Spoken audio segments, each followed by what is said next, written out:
Hey guys, Brian here. Welcome back to the dirtiest hands on the internet. Anyway, I've got the main components to this piece thrown in the back of the truck so I can take them to work and power wash them off and try to have something a little bit better to reassemble than this mess. Don't really want to put that back together, at least not as it is, and that thing's all dirty too, so. But I do want to take the old races out of this before I take it.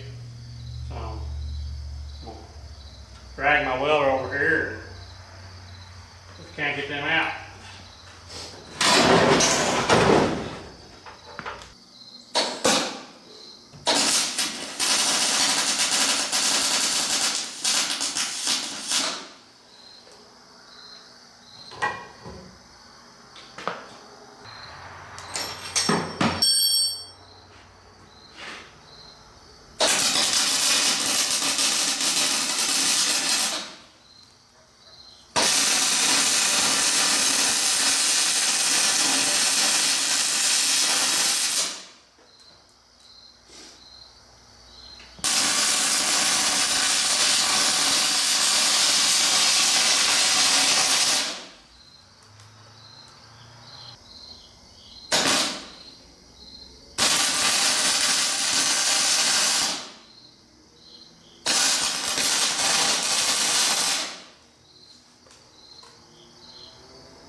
I get some new batteries. I'm half blind now welding that.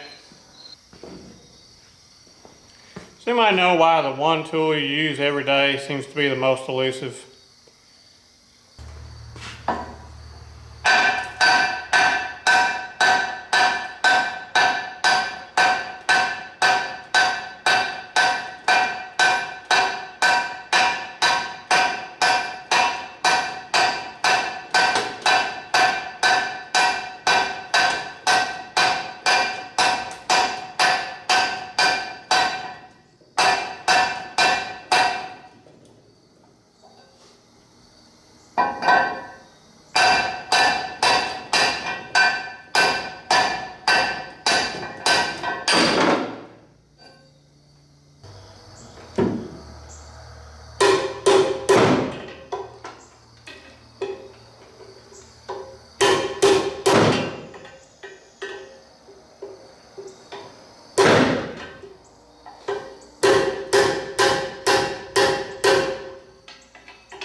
Doesn't look like the best seal technology to me, but guess we'll see. Hi-ho, hi-ho, it's off to work I go. Alright, so everybody's favorite workbench is back. These should be the bearings for this. That's the races to go with it.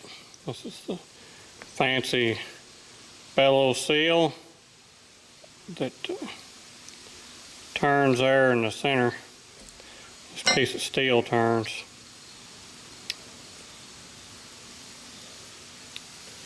Anyway, along that part line in there, this moves.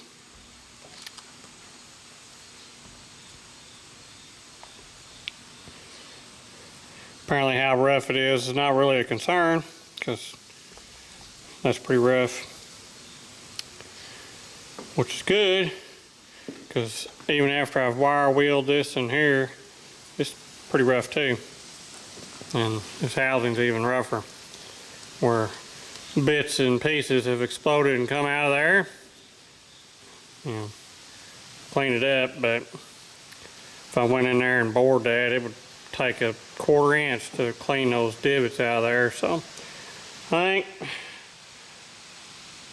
don't know.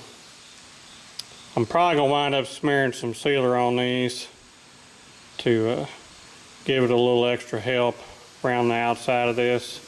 Don't see where that would hurt anything, being the condition this is in, and the importance of maintaining oil in it, because more than likely that's why we're here working on this thing in the first place, is because the oil got out of it, bearing failed, went between the gears, blew the cover apart, and here we are now rebuilding this piece that you can't get anymore. So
lucky they had that shaft available.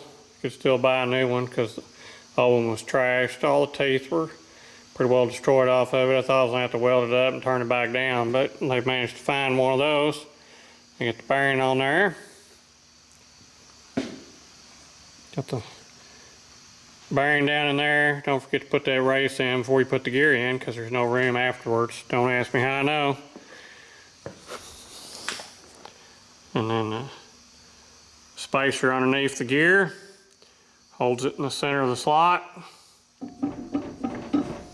Got plenty of room to wiggle around anyway, so.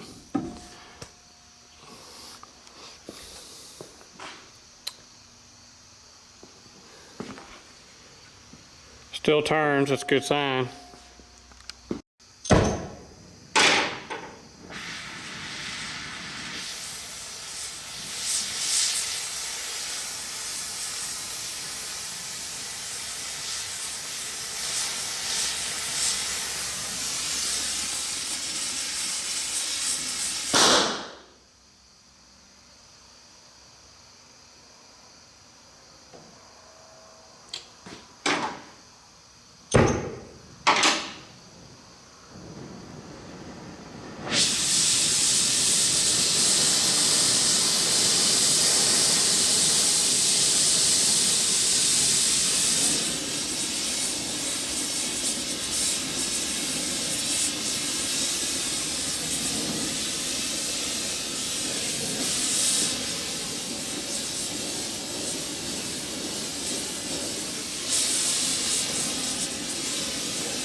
Probably not the best way to heat a bearing, but hey, if the wood's on fire, you know it's too hot.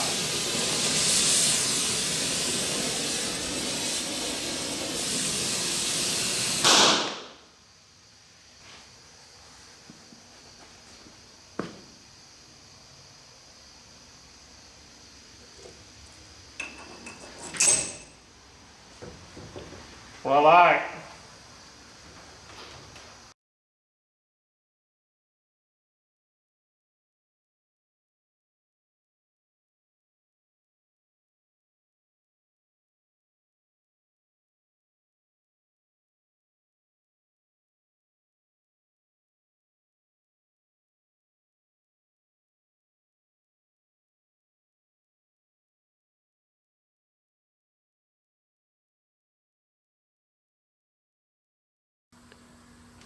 Well, there it is, all back together.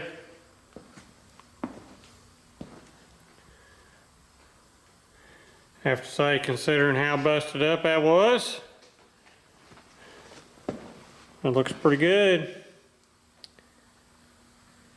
Almost be hard to tell it was ever repaired.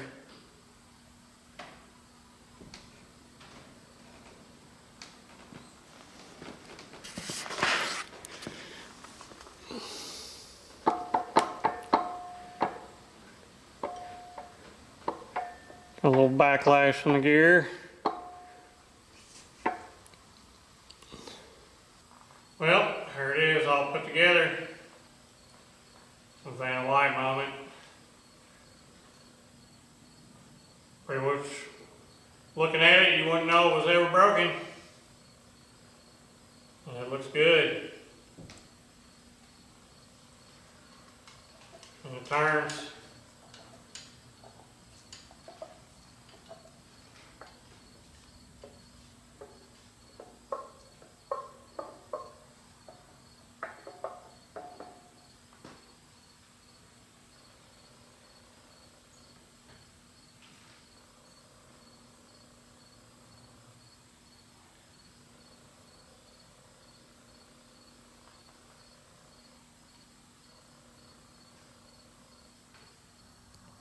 What does they say? Grinder and pain makes me the welder I ain't.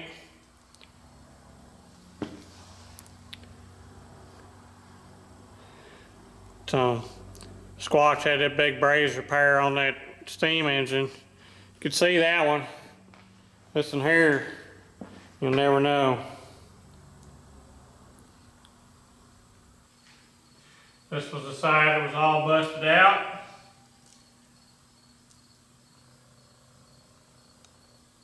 No signs of that now. And the hole that the hook's in is the one that was welded back on. So it's at least strong enough to hold this final drive up without cracking or breaking off. I think this is plenty good repair, and as long as they don't let the bearings go out and run any material between those gears and pry it apart again, I'd say this thing will last another lifetime. So,